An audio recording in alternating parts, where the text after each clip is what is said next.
Усім прывітанне, з вами Зміцер Лукашук, і мы працягваем абмяркоўваць падзеі ў Беларусі і за яе межамі.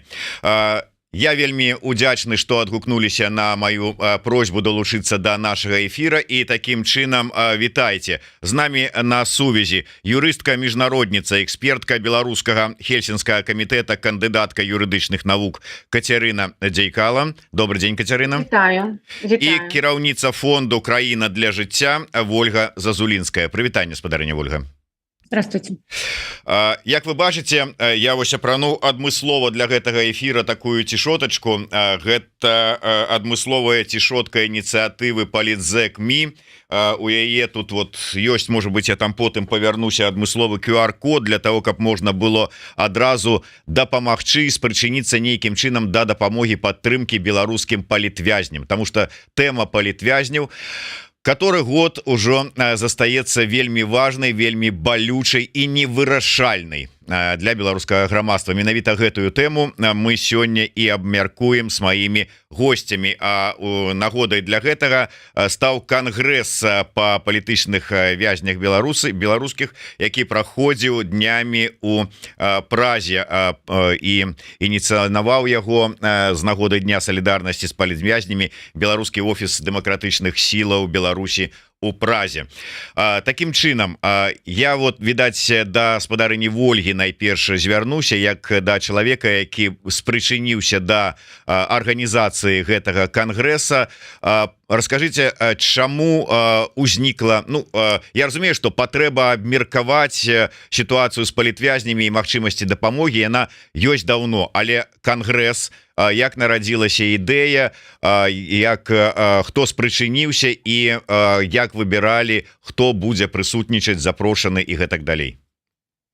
Скажем так, что уже на протяжении больше 3 лет в воздухе витало такое, что нет ни одной конференции, ни одного мероприятия, которое будет конкретно по теме политзаключенным. То есть каждый раз, когда нас приглашали на какие-то там брифинги, конференции, я не знаю, семинары, мы везде были очень ограничены в том, что мы можем сказать на эту тему, да, то есть очень ограниченное время, это нас возмущало, и если честно, то я очень рада, что это мероприятие состоялось, это мероприятие с очень конкретной темой, и я думаю, что это было очень символично именно в эту неделю солидарности с политзаключенными. Все ж таки, я сказаў, што офіс дэмакратычных сілаў выступіў асноўным ініцыятарам і арганізатарам. Хто яшчэ спрычыніўся, і калі ўстала пытанне, то есть хто спікеры, якія найперш тэмы будуць абмяркоўвацца, то есть вот што гэта было, як это вырашалася? На самом деле в разработке драфта программы, да, этого конгресса принимали участие правозащитники, представители фондов и помогающих организаций. То есть мы составляли программу, то есть объединенный переходный кабинет в том числе. Мы составляли программу с учетом всех групп. И было 2 фокуса. Это проблемы политзаключенных внутри страны.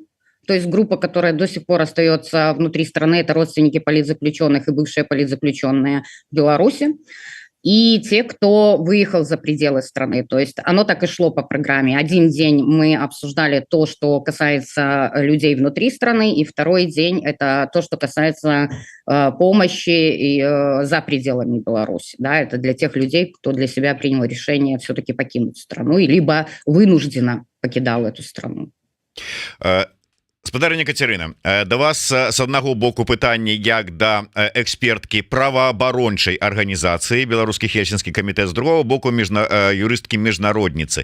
Калі ўзнікла тэма кангрэса, вот як у юрысткі міжнародніцы, у вас якія былі адразу ўражанні, думкі, там, наколькі можна з юрыдычнага пункту гледжання штосьці у гэтым пытанні вырашаць? То есть вот што для вас было галоўным на гэтым кангрэсе? Глядзіце, па-першае, я б хацела сказаць, што маё персанальнае асабістае пачуццё, што гэтае мерапрыемства, напэўна, самае карыснае з усіх мерапрыемстваў, якія я наведала як экспертка за амаль ужо 3 гады маёй эміграцыі, з пункту гледжання канструктыву, з пункту гледжання змястоўнасці, інфарматыўнасці, новых уражанняў фокусаў і нетворкінга таго ж, да? І то бок чаму, якія асноўныя такія вынікі я бачу, ну, вельмі, я зайду, мабыць, наперад трошкі і скажу, што ніякіх новых структур не было створана, ніякіх новых дакументаў не было там падпісана, і менавіта па гэтаму, наверное, гэта і ёсць канструктыўнае вельмі мерапрыемства. Таму што асноўным яго плюсам з'явілася тое, што магчыма было комплексна пабачыць усю карціну таго, што у гэтай тэме здараецца, і з розных фокусаў. І вельмі прадумана была складзена праграма. Я ўжо давно, шчыра кажучы, гэта не проста ради чырвонага слаўца, я зараз гавару, я вельмі крытычны чалавек, але ж я давно не бачыла такіх прадуманых праграм. Амаль нічога не было, просто бла-бла, нейкіх агульных словаў. Да? І, дарэчы, была першая панель у нас, дарэчы, дзе было маё месца, агульны агляд сітуацыі з рэпрэсіямі ў Беларусі. І вельмі важная была панель таксама пра патрэбы ўразлівых групаў сярод палітвязняў, таму што пра гэта ўвогуле ніхто не гаворыць, калі мы нават і, шчыра кажучы, і агульнай праблемы не ўяўляем сабе і так, што здараецца. А калі ўжо дадаць да гэтага патрэбы ўразлівых групаў, да, і тых жа ЛГБТК камьюніці, і тых жа рэлігійных актывістаў, і проста хворых людзей з захворваннямі, так, то гэтаму была прысвечана асобная панель. Ну і тое, што гаворыла Ольга пра праблемы там рэлакацыі і дапамогі, і таму другі плюс, які я бачу, гэта проста магчымасць дыялога, проста магчымасць доўгай трохдзённай размовы паміж рознымі стейкхолдерамі. І трэці момант, які я б хацела агучыць, вельмі таксама карысны, там была вялікая канцэнтрацыя былых палітвязняў, якія з'ехалі саміх, да, і родных таксама, якія з'ехалі. І мы таксама маглі праз гэтых людзей, якія з'ехалі, пачуць меркаванні і пазіцыі людзей, якія ў Беларусі застаюцца, то бок яны перадавалі. І гэта было немагчыма пераацаніць каштоўнасць гэтага элемента, таму што калі ты мы ўсё ведаем, да, там палітвязні, мы ўсё гэта ўяўляем сабе, але калі ты маеш магчымасць 3 дні канцэнтравана з гэтымі людзьмі гаварыць, убачыць іх, вось яны жывыя людзі, і гэта заземляе вельмі, гэта фокус твой вельмі ты такую рэкагнасціроўку праводзіш, і твой фокус змяшчае трохі больш падрабязна ў гэтую тэму, і, уласна кажучы, я б хацела, каб на гэтым кангрэсе пабыў кожны эксперт з экспертнай супольнасці Беларусі, не толькі з праваабарончай арганізацыі, і пабачыў гэтых людзей, паразмаўляў з імі, з іх роднымі, і пачуў іх. Таму што, шчыра кажучы, ні ў публічным полі, ні у уяўленні прафесійным кожнага з нас, і я зараз, канешне, так агульна скажу, але і 50% мы не ўяўляем, што праісходзіць з гэтымі людзьмі, і калі яны выходзяць, і калі яны там, і ўвогуле, якой гэта вялізны шкода для грамадства у доўгатэрміновай перспектыве, у стратэгічнай. Таму гэта маі ўражанні ад палезнасці, ад карыснасці гэтага кангрэса. Шчыра кажучы, я нават не думала, што гэта будзе так карысна. Я ніякім разе не думала, што гэта будзе нешта там абы што, але ж, шчыра кажучы, гэта было, гэта перавысіла мае чаканні, то бок па карыснасці, па канструктыву, па змястоўнасці. Вось, і так, я гаварыла ў першай панелі пра агульную сітуацыю з рэпрэсіямі ў Беларусі, якія, на жаль, не спыняюцца і не спыняюцца. Мы до гэтага яшчэ вернемся. Зараз я хацеў бы пачуць ад вас такую, можа быть, агульную характарыстыку і апісанне сітуацыі з палітвязнямі, дапамозе палітвязням і іх сваякам. Спадарня Ольга, ваш фонд менавіта на гэтым, я не ведаю, правільнае слово спецыялізуецца, неправільна, але займаецца вось менавіта гэтай праблемай палітвязняў, дапамога ім. Апішыце мне, калі ласка, на сёння, якія асноўныя цяжкасці у палітвязняў, патрэбы, праблемы, складанасці, з чым вам даводіцца сутыкацца у працы вас і вашай каманды фонда? Ну, мы очень много обсуждали, я выступала также как спикерка на панели, и я говорила, с чем работаем мы и какой наш основной фокус. А наш основной фокус работы с 2021 года – это семьи политзаключенных с детьми, и дети – это уязвимая группа, да, если мы вот будем об этом говорить. Я говорила о том, с какими, в первую очередь, что такое финансовая нагрузка на семью политзаключенного, независимо от того, они находятся внутри страны, либо семьи, которые выезжают, да, у них остаются родные в тюрьмах, они вынуждены покинуть страну, также с детьми. Я говорила о цифрах, я говорила о том, о недостаточности, к сожалению, средств, то есть мы не можем все равно покрыть все потребности, да, материального плана, то есть мы знаем, что адвокаты стоят сумасшедших денег, что передачи стоят сумасшедших денег, что если папа находится в заключении, а мама воспитывает одна детей,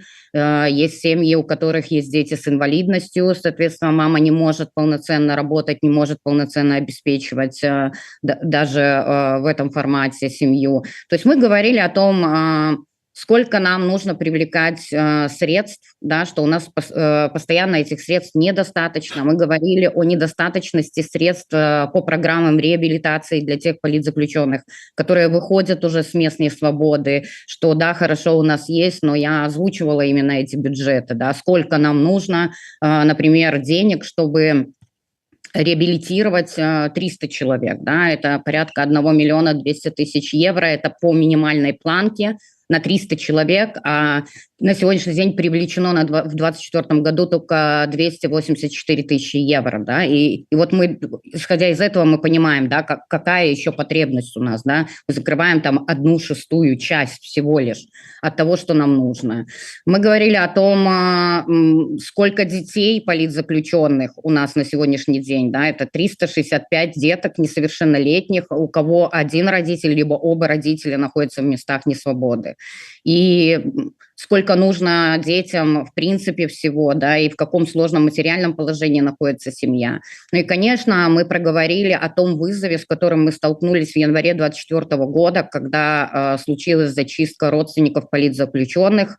Это по продуктовым корзинам I Need Help Buy, да, когда за 2 дня было задержано огромное количество людей, была нарушена коммуникация, которую мы выстраивали на протяжении 3 лет, и нам пришлось обновлять это все заново, искать возможности, как коммуницировать с людьми внутри страны, и каждый такой вызов, он как будто происходит немножечко откат назад, да, то есть мы тратим время на какие-то вещи, на которые, собственно, уходит основной наш ресурс, а могли бы это расходовать на то, чтобы привлекать какие-то возможности по реабилитации и по помощи.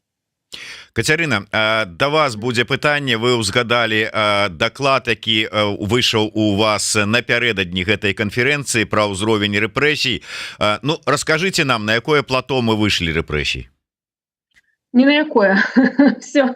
Я не упэўнена, як бы, што я не сацыёлог, таму я, мабыць, неправільна разумею гэты выраз плато, да, у плане сацыялогіі, але ж я магу сказаць, што ніякага спынення няма, ніякага нават такога выхада на, вось гэта, напэўна, ёсць плато, на нейкую такую, прамую, без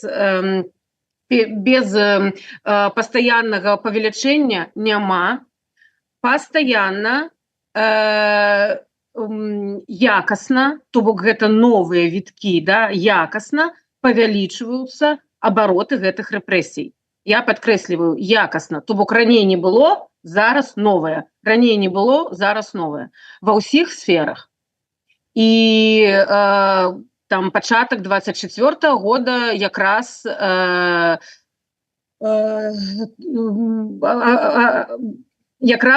мы маем вельмі так трошки не так шмат заканадаўчых змен, я думаю, яны нагоняць над цягам усяго 24 года, мы будзем за гэтым сачыць, але ж мы ўжо за першыя 4 месяцы 24 года маем шмат новых практык.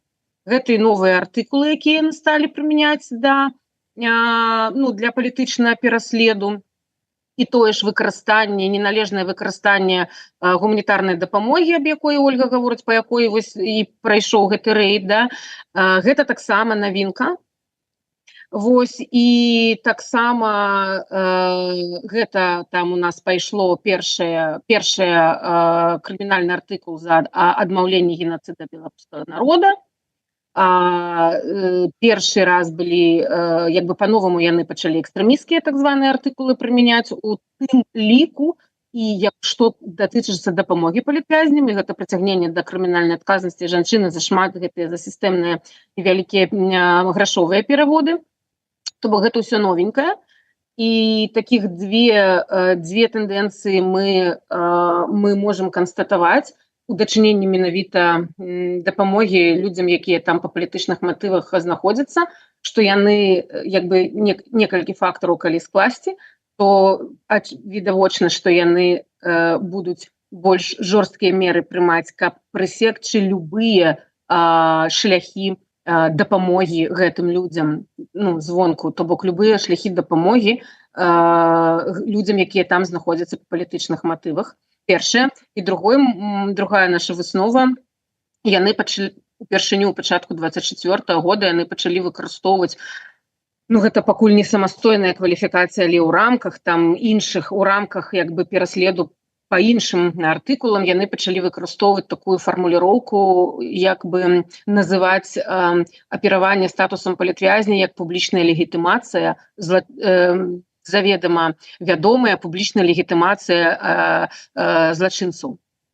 І яны гэта выкарыстоўвалі таксама, калі кваліфікавалі мэту, як бы экстрэмісцкую дзейнасць, як мэту па прыцягненні па гэтым артыкуле за дапамогу, за прадуктовыя гэтыя наборы. І таксама яшчэ, як высветлілася, ёсць пару кейсаў, то бок гэта таксама вядзе нас да, ну, я падкрэсліваю вельмі моцна, што гэта проста дапушчэнне зараз, я ніякіх не раблю 100% высновах, немагчыма зрабіць увогуле, але гэта вядзе нас да магчымасці таго, што яны будуць імкнуцца да таго, каб фармалізаваць, ну, як бы незаконнасць аперавання гэтым статусам. Я хацеў бы звярнуцца да абмеркавання канкрэтных праблемных кейсаў і якія, можа быць, ці разглядаліся яны і да якіх высноваў прыйшлі. І першы кейс гэта няма інфармацыі доўгі вельмі час ад шэрагу палітзняволеных. Гэта і Калеснікава, і Бабарыка, і Ціхановскі, і іншыя палітвязні. Я не ведаю, там вот не чуў даўно таксама і ад Паўла Севярынца ёсць інфармацыя ці няма інфармацыя і ад іншых. Ці абмяркоўвалася гэтая сітуацыя і ці выпрацавалі, можа быць, што рабіць у ёй, і ці магчыма хоць што-небудзь у гэтай сітуацыі зрабіць? Спадарыня Ольга.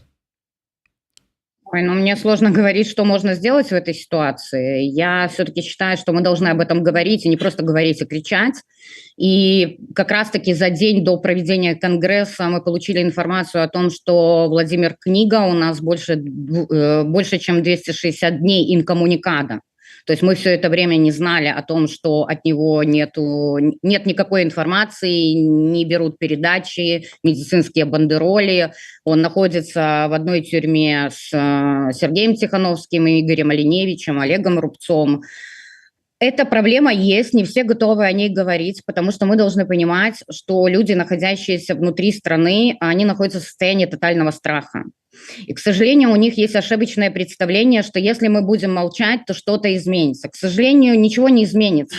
Я знаю человека, которого продолжают избивать после задержания в 2021 году. Сейчас 2024 год, его постоянно физически избивают в колониях, сначала в СИЗО, сейчас в колониях, но нам не разрешают родственники об этом писать, и мы должны уважать, да, то есть их взгляд на это. То есть, да, мы знаем, мы это фиксируем, мы себе где-то это откладываем в какой-то документик, но писать об этом мы не можем. Я думаю, что масштаб вот этой проблемы инкоммуникада, он гораздо выше. Это не те 7 человек, о которых мы говорим сегодня, да, но мы должны понимать, что в большинстве случаев родственники остаются внутри страны.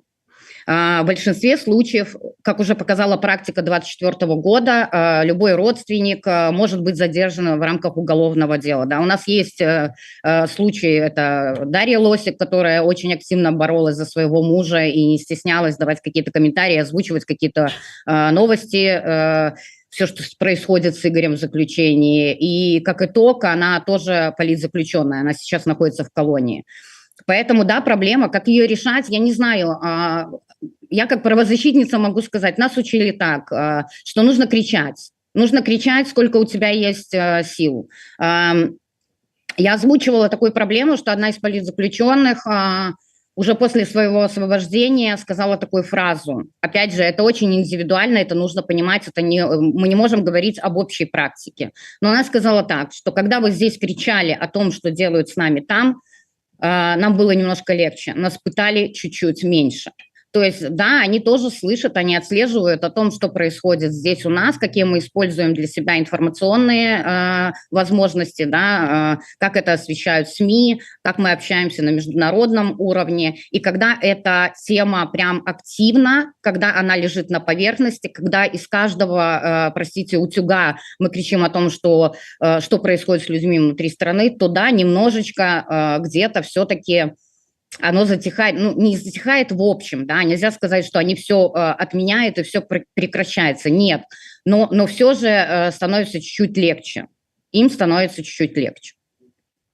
Катерина, да вас як да юрысткі міжнародніцы будзе пытанне. Я вельмі уважліва слухаў, памятаеце, колькі часу таму у межах координацыйнай рады былі слуханні таксама па пытаннях палітзняволеных, і там, ну, как бы такой асноўнай тэмай, якая праслізгвала амаль ва ўсіх выступах, была гэта тэма, як нам дамагчыся вызвалення палітвязняў, якім шляхам ісці, ці магчыма гэта, што нам зрабіць.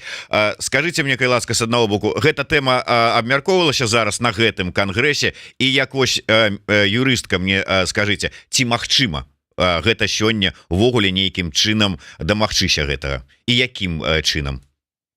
Ну, па-першае, гэта тэма абмяркоўвалась у апошні дзень за закрытымі дзвярыма. Гэта быў такі як бы закрыты дзень, таму мы не можам як бы гаварыць, што там было, таму што гэта была умова абмеркавання гэтай тэмы.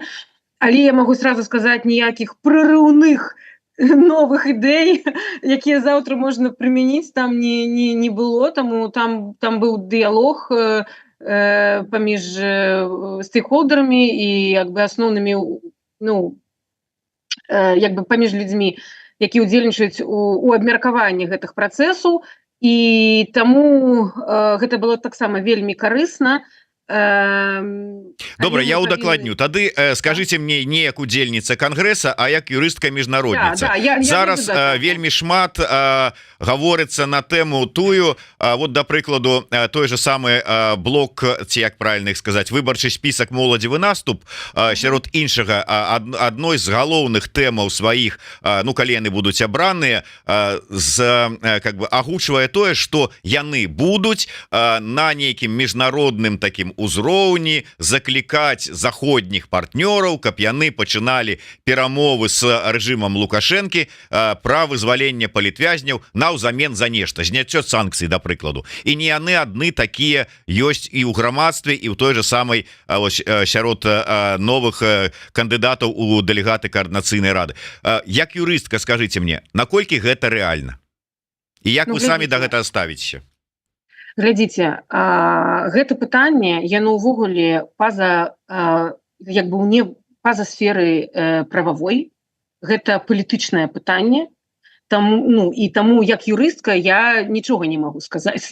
Таму як юрыстка я магла б толькі гаварыць пра абмен ваеннапалоннымі ў межах МГП, ведаеце, вось гэта як бы прававы інстытут. А вызваленне палітзняволеных і як бы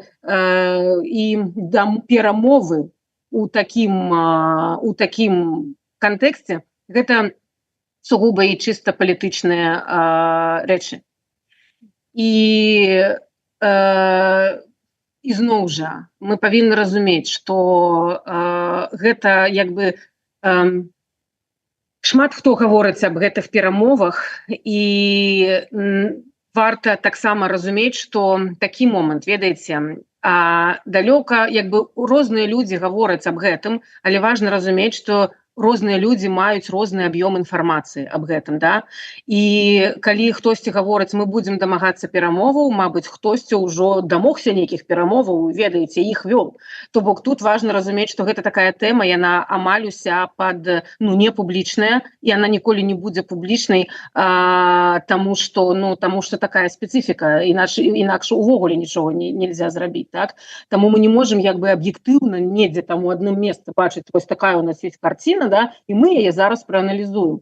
У розных людзей ёсць розныя, мы бачым толькі публічных некалькі там кейсаў, хто выйшаў да сканчэння тэрміну, але ж гэта не значыць, што гэта ўсе кейсы. То бок гэта вельмі шматаспектная тэма, у якой публічна невядома амаль нічаго.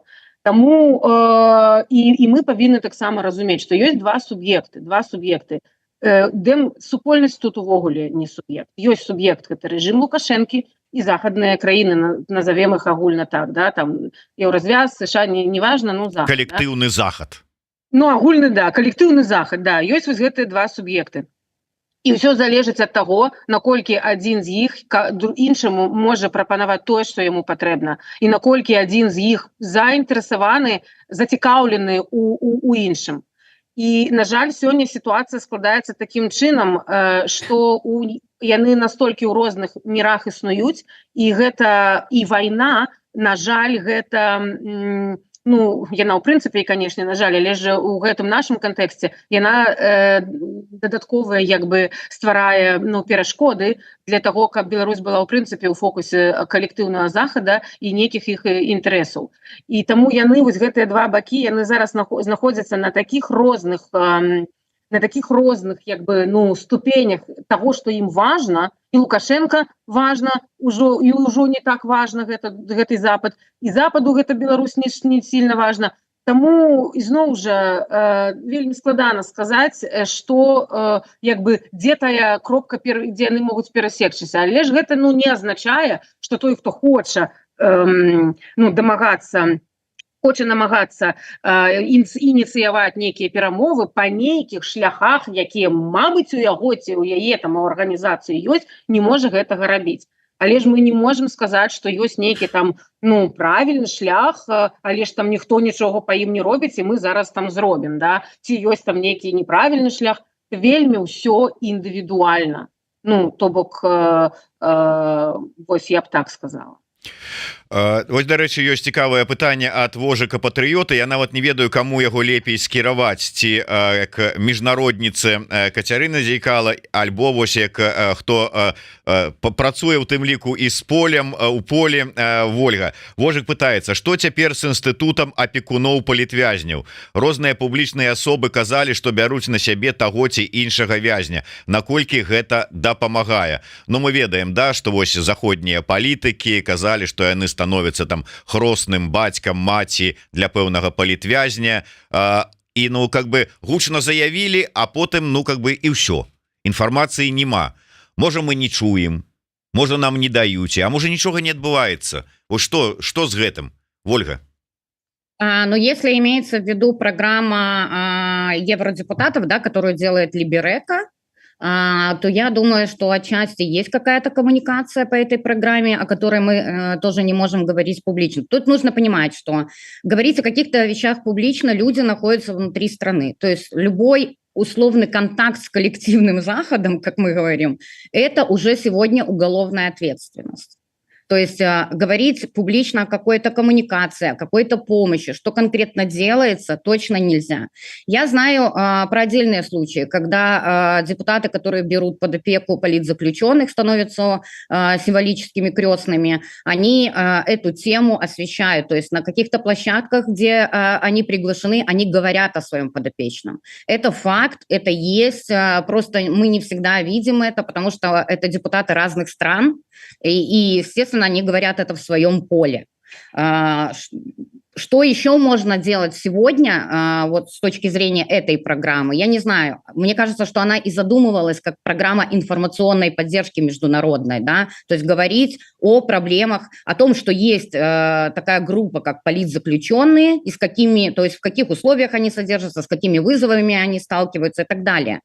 Но, например, у нашего фонда с Dissident Buy тоже есть программа информационной опеки «Покуль все не будут вольны». Это уже программа для белорусов. Это когда любой белорус может взять под опеку политзаключенного и на своих ресурсах рассказывать об этом. И у нас есть участники этой программы. Но тоже нужно, опять же, понимать, да, что на сегодняшний день очень сильно затруднена коммуникация с людьми внутри страны. То есть то, что люди еще год назад охотно, чем они делились, сегодня они делиться боятся. И мы постоянно выкручиваемся, то есть как нам более качественно освещать эту тему и не подставлять людей внутри страны, да, то есть это вот постоянный вызов, с которым мы работаем. Але я таксама можна Да, дадам, да, але калі з іншага боку, я, напрыклад, ведаю такія выпадкі, калі гэтыя хрёсныя, яны як бы, ну, як сказаць, нават дакладна не ведалі ўвогуле сітуацыю свайго таго, хто пад апекай свайго гэтага палітзняволенага і задавалі, напрыклад, такія пытанні аб ім, што воласы як бы дыбам устаюць, то гэта сведчыць аб тым, што яны ўвогуле не ўніклі нават у яго там ці яе адзіны кейс. Я ведаю такое, то бок трэба разумець, што ну гэта па-першае таксама паказвае вельмі як бы для цвярозасці. Бачыце, трэба разумець, што ну ніхто мы нікому там ну моцна не нужны, акрамя саміх сабе, да? І ёсць нельга сказаць, што вось там ёсць нешта чыста белае, чыста чорнае, там ёсць розныя еўрапейцы, ёсць розныя палітыкі, ёсць розныя хрёсныя, ўсё рознае, ведаеце, усе розныя. І ёсць эфектыўныя інструменты як бы для чагосьці, так, безумоўна, гэта эфектыўна, калі у нас іх вельмі мала, калі гэтыя палітыкі, якія бяруць гэтых палітзняволеных, будуць дадаткова дзесьці аб іх скажуць. Ну, безумоўна, гэта лепей, чым нічога ўвогуле, чым гэтага б не было, да? Але не трэба таксама лічыць, што гэта нейкі такі, інструмент, які там на нешта мацнейшым чынам уплывае. Ну, то бок хтосьці ўнік, хтосьці такі, ну, як бы добрасумленна, да, як бярэ на сябе адказнасць і як бы увязваецца ў гэта і бярэ. А хтосьці проста, ну, так, хаціце вы, каб я быў, ну, ок. І я не ведаю нават увогуле, што з гэтым палітзняволеным. Дарэчы, Вольга, у працяг гэтай тэмы, але з іншага боку пра, ну, как бы, каб без ружовых акуляраў глядзець на сітуацыю. У грамадстве, вот вы сказалі, з аднаго боку ўсё больш і больш узровень страху, асабліва унутры Беларусі, каб даваць нейкую інфармацыю, дзяліцца інфармацыяй, нешта выносіць на паверхню. А ўвогуле такое адчуванне, што і само грамадства стамілася ад тэмы палітвязняў. Ці можа быть там засяродзілася на іншай тэмы, ці можа быть там сказала для сябе, мы ўсё адно для гэтага вырашэння этой сітуацыі не можем нічога рэальна зрабіць, ну таму што мы будем сябе мучаць, давайте зоймемся іншым. Вот ёсць такое ці нема? Вот як вы адчуваеце падтрымку з боку грамадства? Ну, я работаю в таком поле, когда это как раз-таки поле огромной поддержки и солидарности белорусов. Несомненно, люди устают, они выгорают. Мы ничего не можем с этим поделать. Человеческий ресурс, он не безграничен. Да? Мы должны это понимать и относиться с пониманием к этому. Я просто на примере приведу. Вот у нас проходил конгресс, первый конгресс именно по теме политзаключенным, и мы говорили о важности этого мероприятия и, собственно, максимально старались на своих ресурсах, но я имею в виду правозащитные организации, помогающие организации, мы подсвечивали, да, что будет вот это мероприятие, и за 2 дня конгресса о нем написало 3 СМИ. 3 СМИ всего, это опять же только то, что видела я, да, и это было всего лишь 4 публикации. То есть тут, наверное, неправильно говорить, что общество устало. Мы в целом, наверное, пришли к такому рубежу, когда нам нужно всем сесть и подумать, а как мы можем говорить об этом? А какой нам найти новый инструмент для этого разговора, чтобы люди не раздражались, чтобы люди, ну, в рамках Конгресса мы много говорили о том, что СМИ минимизировали, да, освещение этой темы, потому что, ну, это условно падающие просмотры, отписки, это то, что требуют доноры, например, да, от каких-то СМИ, которые финансируются через проектную деятельность, да, с них прямо требуют, а покажите нам статистику, а покажите, сколько вас лайкнуло, а покажите, вот, например, в целом, там, сколько вас смотрят и так далее. И, конечно, когда открываешь эту статистику и смотришь, что если в эфире заговорили про политзаключенных, да, или где-то написали про политзаключенных, тут же идет спад просмотров, комментариев и так далее. То есть, в первую очередь, мы должны разговаривать с донорами, что это наша социальная нагрузка, что для всех СМИ это социальная нагрузка, что для общества, для различных, для гражданского сектора это наша обязанность эту тему освещать. Пожалуйста, не терроризируйте нас за это, мы все равно будем это делать. Это первое, да. Ну и второе, мы должны, наверное, стараться очень бережно относиться в публичном поле друг к другу, да, потому что как раз-таки это небережное отношение, оно отворачивает людей от этой темы. Ну, 4-й год, мы должны понять, что 4-й год репрессии не прекращаются, пытки не прекращаются, мы идем все тем же темпом, нету никакого решения, мы не видим, какое может быть решение на сегодняшний день, да, это к вопросу и о стратегии, и обо всем, и в каком направлении нам двигаться, и это разочаровывает, у людей просто опускаются руки. Поэтому бережное отношение, и в первую очередь мы должны говорить о том, чтобы не терроризировали СМИ, конкретно вот когда СМИ подсвещают тему политзаключенных, чтобы требовали с них какие-то супер-мега-показатели. Дзякуй вялікі, а то мы привыкли до того, что ва ўсім СМИ виноваты, вот, але давайте на завершение.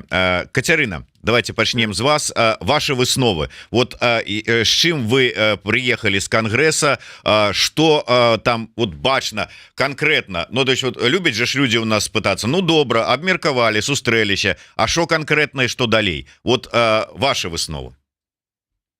Я падкрэслю, што тое, з чаго пачала, да, па-першае, што вынік, якасны вынік, гэта не абавязкова тое, што можна патрогаць зараз рукамі. Якасным вынікам гэтага кангрэса я лічу перш за ўсё тое асноўным, што сабрались упершыню людзі і з розных фокусаў, якія займаюцца гэтай праблемай, і паглядзелі, у якім стане ўсё сёння.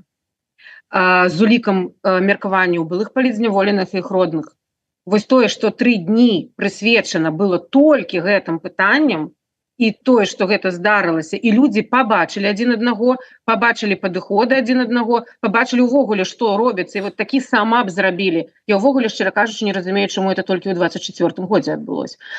Шчыра кажучы. Вось. І маё такое, як бы, прапанова, калі прапанова, окей, я лічу, што гэта павінна быць рэгулярна. Ну, напрыклад, там, як мінімум, ну, мабыць, не раз у год, а раз на 2 гады, ну, раз у год таксама, ну, тут, як бы, зараз могуць мяне абвініць у тым, што я лічу, што мы гэта ўсё будзе доўжыцца, і доўжыцца, як бы, да, гэта ўсё будзе доўжыцца. Ну, цвяроза, ну, гавару, да. То бок гэта важна рабіць рэгулярна, каб параўноўваць нешта, каб глядзець, куды мы пасунуліся з папярэдняга раза, да, чтобы быў нейкі эфект такі, не проста пагаварылі і забылі, так, а вось, як бы, каб была, ну, адсочваць дынаміку, важна. Вось, і то бок гэта важна. І важна, конечно, яшчэ адзін мой вывад, ён такі не сильно аптымістычна, але ж таксама цвярозы, бачыце, цвярозасці ўжо хочацца напрыканцы 24, як бы напрыканцы у 4-й год. Я бачу, што ствараецца некалькі паралельных рэальнасцяў, у якіх мы жывем. Людзі ў Беларусі ў адной рэальнасці жывуць, палітзняволеныя, іх сем'і, это яшчэ адна, як бы, рэальнасць. Мы тут у 3-й рэальнасці жывём, і яны перасякаюцца, канешне, але вельмі па касательнай. І адсюль ствараецца і інфармацыйны фон у кожнай свой рэальнасці, да, і ён таксама не перасякаецца. І мы не моцна разумеем, мы як бы страчваем ткань краіны. І чаму я гаварыла, што вельмі было карысна пагаварыць мне з гэтымі людзьмі, як бы і прафесіянальна і асабіста, каб заземліцца на поле і заземліцца на краіну ізноў жа. І вось гэтыя, на жаль, паралельныя рэальнасці, якія створаны, якія не перасякаюцца, амаль што перасякаюцца па касательнай, яны існуюць, гэта трэба прызнаць, і гэта будзе і далей. І вось нам проста трэба як бы разумець, што з гэтым рабіць, што мы можам з гэтым рабіць, гэта больш камунікацыі, больш слухаць адзін аднаго і ўнікаць у праблемы. Але то бок не трэба лічыць, што як бы ўсе ўсё разумеюць, но ніхто нічога не разумеюць, бачыце, як бы па-шчыраму. І захад тым больш як бы нашых праблем насамрэч і сотай долі не разумее, што здараецца. Дзякуй вялікі, Вольга, ваше подвядзенне вынікаў. Слушай, на самом деле я крайне довольна осталась этим конгрессом, потому что я участвовала в начале, да, когда мы обсуждали, какие это должны быть панели, кого приглашать из спикеров. Это не очень быстрый был процесс, и это согласование и так далее. Знаете, для себя лично я подчеркнула, насколько люди приехали подготовленные. Вот это прям было супер класс, потому что все отнеслись с огромной ответственностью к тому, что приезжал представитель какой-либо организации, представитель какой-то супольности. Это было классно, это как раз-таки был показатель, насколько мы готовы и насколько мы хотим разговаривать сегодня по этой теме, несмотря на то, что она сложная. Для себя лично я очень много забрала, но я человек, который работает с последствиями, соответственно, для меня важна статистика, аналитика, и мне этого было достаточно на этом мероприятии, потому что мы работаем именно с последствиями репрессий. Также было важно услышать, когда участники говорили о том, что для тех организаций, которые работают с последствиями, важно сделать что-то, чтобы убрать репрессии, потому что репрессии – это первопричина. Другой момент, что у нас нет для этого инструмента, и мы также об этом говорили, да, но нет у нас для этого инструмента. И как итог, наверное, для себя то, что я там услышала, я услышала готовность собираться.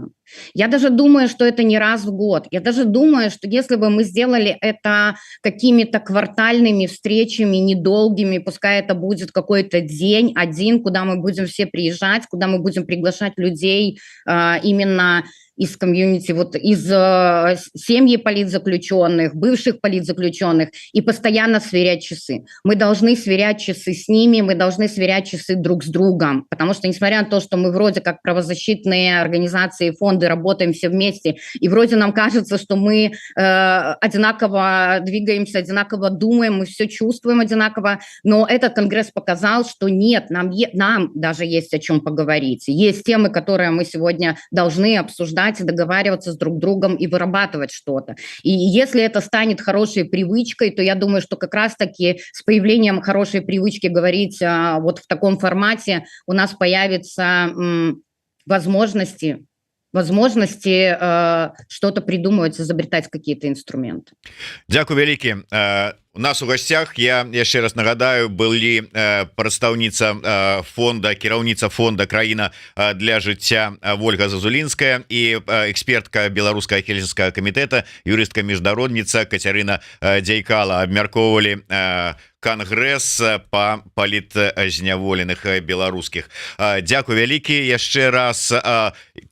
Подписывайтеся вось на сацыяльныя сеткі фонда для жыцця. Ёсць яны у нас скинули у наших комментаторской. Ну и сачыце за дзейнасцю Беларускага хельсінскага камітэта. Дзякуй вялікі яшчэ раз. Дзякуй. До сустрэчы. Жыве Беларусь. Жыве вечна. Жыве вечна. Дзякуй. До сустрэчы.